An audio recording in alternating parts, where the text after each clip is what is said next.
Halo semuanya, apa kabar? Sebelum nonton jangan lupa subscribe, like, dan komen channel Sorotan Militer.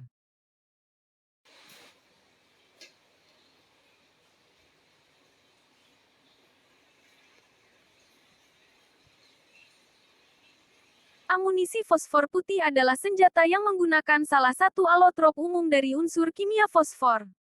Fosfor putih digunakan dalam asap, penerangan, dan amunisi pembakar, dan umumnya merupakan elemen pembakaran amunisi pelacak. Nama umum lainnya untuk amunisi fosfor putih termasuk WP dan istilah selang Willy Pitt dan Willy Peter, yang diturunkan dari William Peter. Terjemahan alfabet fonetik Perang Dunia II dari huruf WP. Fosfor putih bersifat piroforik, terbakar melalui kontak dengan udara, terbakar hebat, dan dapat menyalakan kain, bahan bakar, amunisi, dan bahan mudah terbakar lainnya. Selain kemampuan ofensifnya, fosfor putih adalah zat penghasil asap yang sangat efisien. Bereaksi dengan udara untuk menghasilkan selimut segera dari uap fosfor pentoksida. Amunisi fosfor putih penghasil asap sangat umum, terutama sebagai granat asap untuk infanteri. Dimuat dalam peluncur granat pertahanan pada tank dan kendaraan lapis baja lainnya. Dan dalam alokasi amunisi untuk artileri dan mortir. Ini membuat layar asap untuk menutupi gerakan pasukan ramah, posisi, tanda tangan inframerah, dan posisi menembak. Mereka sering disebut putaran asap penanda untuk digunakan dalam menandai tempat-tempat menarik, seperti mortir ringan untuk menetapkan target bagi pengintai artileri. Efek dari terkena bom fosfor selain cedera langsung yang disebabkan oleh pecahan selubungnya, amunisi fosfor putih dapat menyebabkan cedera dalam dua cara utama, luka bakar dan menghirup uap.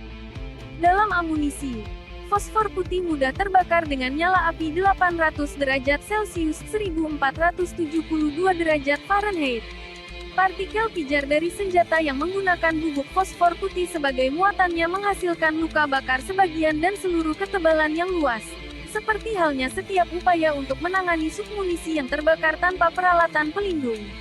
Luka bakar fosfor membawa peningkatan risiko kematian karena penyerapan fosfor ke dalam tubuh melalui area yang terbakar dengan kontak yang lama, yang dapat mengakibatkan kerusakan hati, jantung dan ginjal, dan dalam beberapa kasus kegagalan beberapa organ. Partikel fosfor putih terus terbakar sampai benar-benar dikonsumsi atau kekurangan oksigen. Dalam kasus senjata yang menggunakan submunisi yang diresapi kempa, pembakaran tidak sempurna dapat terjadi yang mengakibatkan hingga 15% dari konten WP tetap tidak terbakar.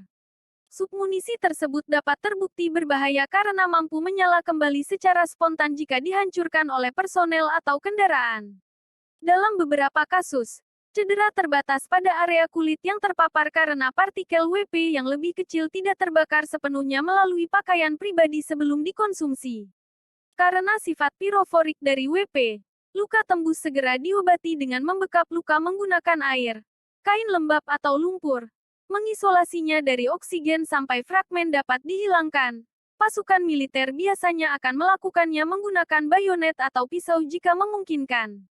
Larutan bikarbonat dioleskan ke luka untuk menetralisir setiap penumpukan asam fosfat, diikuti dengan menghilangkan sisa fragmen yang terlihat.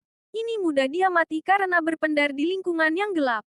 Debridemen bedah di sekitar luka digunakan untuk menghindari fragmen yang terlalu kecil untuk dideteksi yang menyebabkan kegagalan sistemik di kemudian hari, dengan perawatan lebih lanjut seperti pada luka bakar termal. Kasih yang sudah menonton dan subscribe channel ini. Yang belum subscribe jangan lupa subscribe,